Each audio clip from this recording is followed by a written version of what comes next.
47,000 కోట్ల రూపాయలకు చేరింది. అది ఇంకా భవిష్యత్తులో పూర్తి చేయాలంటే 2.5 లక్షల కోట్లు అయిద్దా ఎంత అయితా ఇంతవరకు అంచనాలు వేయడానికి కూడా సాహసం చేసే పరిస్థితి లేదు.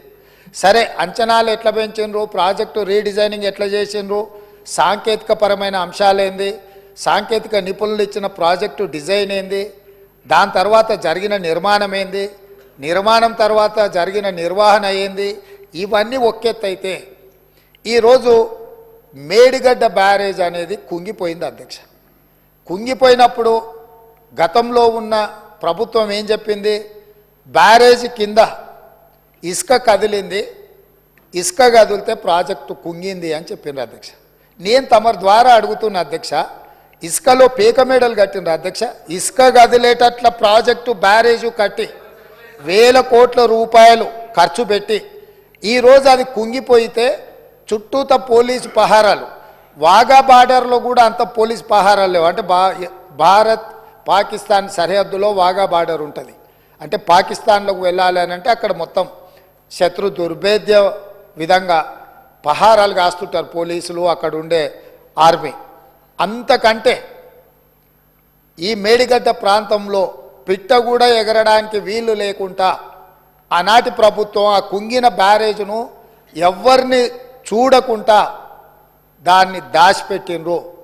దాంతో కేంద్ర ప్రభుత్వం దీనికి సంబంధించి ఫిర్యాదులు అందిన నేపథ్యంలో నేషనల్ డ్యామ్ సేఫ్ అథారిటీ అధికారులను పంపించి ప్రాథమికంగా ఆ ప్రాజెక్ట్ ఏం జరిగిందో చూసి ఒక నివేదిక ఇచ్చిండ్రు. ఆ కేంద్ర ప్రభుత్వం నుంచి ఇచ్చిన సాంకేతిక నిపుణులు ఇచ్చిన నివేదికను కూడా గత ప్రభుత్వం తప్పుపట్టింది.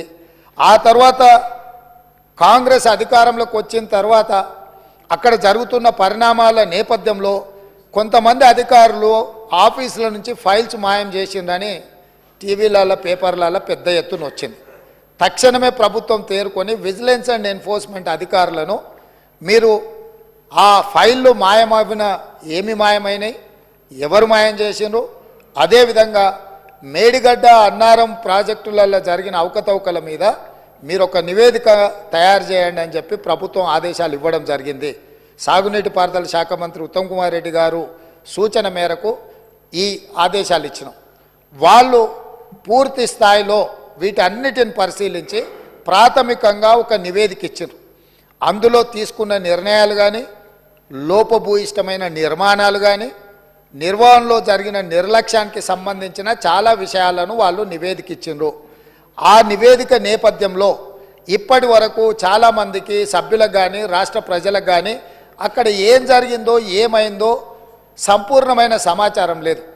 ఈరోజు కొత్తగా ఎన్నికైన శాసనసభ్యులు సగానికి పైగా ఉన్నారు. కొంతమంది సీనియర్లు ఉన్న ఈ ప్రాజెక్టులు నిర్వహణ పట్ల వాళ్ళకి ఏ మేరకు దాని మీద పట్టుందో మాకు తెలియదు.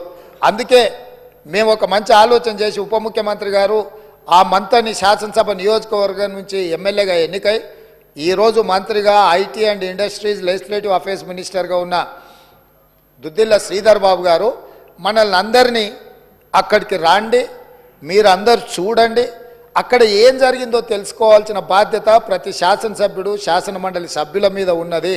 రేపు ఈ సభలో జరగబోయే చర్చలో కల్లారా చూసి ఇచ్చిన నివేదికల మీద మనం చర్చ చేపట్టాలి అని చెప్పి వారు సూచన చేసిండ్రు.